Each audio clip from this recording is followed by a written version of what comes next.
నారాయణపేటలో మాజీ మంత్రి హరీష్ రావు మాట్లాడుతున్నారు. ఇప్పుడు లైవ్ చూద్దాం. మరి వాళ్ళు ఎట్లా ఆడ ఓటు రాయించుకున్నారు, ఈడ ఓటు రాయించుకున్నారు. ఇప్పుడు ఆడనని ఒక దగ్గరనే ఉంచుకోవాలి, ఎక్కడన్నా ఒక దగ్గరనే ఉంచుకోవాలి. వాళ్ళని అడుగుతారు ఆన్నే ఉంటా అంటే అటే. కానీ ఇవాళ రేపు ఏం తెలుస్తుందంటే అందరూ ఊళ్ళోనే ఉంచుకుంటామంటారు. ఊళ్ళో ఇంత బావి ఉంటుంది, ఏదన్నా రైతు బంధో మంచో చెడో ఉంటుందని ఊళ్ళో రాయించుకుంటాము అంటున్నారు. మరి వాళ్ళు ఇక్కడనే వచ్చి ఊళ్ళో రాయించుకుంటారు. మీరు మాట్లాడాలి, పిలిపియాలి, ఇక్కడనే అప్లికేషన్లు ఫామ్ నింపి ఇక్కడనే ఇచ్చేస్తే అయిపోతుంది. ఇక మళ్ళీ బొంబాయిలు ఇవ్వద్దు, హైదరాబాద్లు ఇవ్వద్దు, ఒక్క దగ్గరనే ఇవ్వాలి. ఎక్కడన్నా ఇస్తే గక్కడనే ఓటు హక్కు ఉంటుంది. మరి ఇంట్లో అమ్మ నాయన ఈడున్నారు, కొడుకు ఒక్కడు హైదరాబాద్లో పనిచేస్తుండు. మరి ఆ కొడుకు మళ్ళా వచ్చి నింపాలి నా దరఖాస్తు. అవకాశం ఉంటే రాని, అవకాశం లేకపోతే నాయననే నింపచ్చు. మీరే నింపి కింద నాయన సంతకం పెట్టి బ్రాకెట్లో తండ్రి అని రాసేసి దరఖాస్తు ఇచ్చినా ఓటు చెల్లుతుంది. ఒక ఆయన దుబాయ్లో ఉండే, ఆఫ్రికాలో ఉండే, అమెరికాలో ఉండే, ఇంకెక్కడనో ఉండే. మరి ఈ లోపు వాళ్ళు రాకపోతే ఎట్లా? రాకున్నా ఏం కాదు.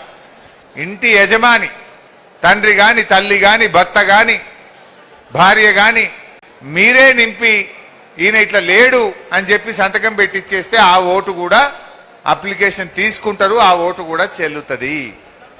అందువల్ల మీరు దయచేసి 90% ఓట్లు నమోదు చేయించాలి. చనిపోయిన వాళ్ళది ఉంటే దరఖాస్తు ఇయ్యము, చచ్చిపోయింది కనుక అది పోతుంది ఆటోమేటిక్గా. డబుల్ ఓట్లుంటే ఒకటే ఇస్తాం, ఎగిరిపోతుంది. వాళ్ళకు నారాయణఖేడ్లు ఉంటుంది, ఊళ్ళే ఓటు ఉంటుంది కంక్టీలా. అప్పుడు కంక్టా నారాయణఖేడా ఏదైనా ఒకటే ఉంచుకోవాలి, అప్పుడు ఒక ఓటు పోతుంది.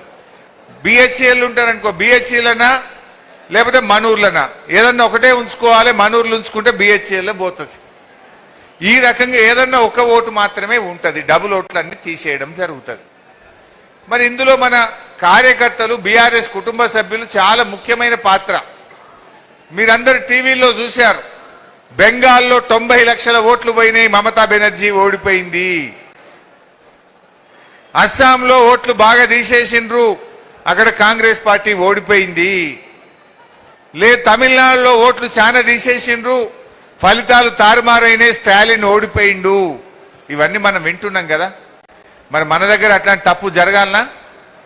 అది జరగొద్దంటే కార్యకర్తలందరూ క్రియాశీలకంగా ఉండి మన పార్టీ అభిమానులు, పార్టీ కుటుంబ సభ్యులు, మన గ్రామాల్లో ఉండేటువంటి ఓట్లన్నీ కూడా మీరు దరఖాస్తులు నింపి త్వరితగతిన ఇచ్చినట్టయితే మన ఓట్లు ఎక్కడ పోకుండా ఉంటాయి.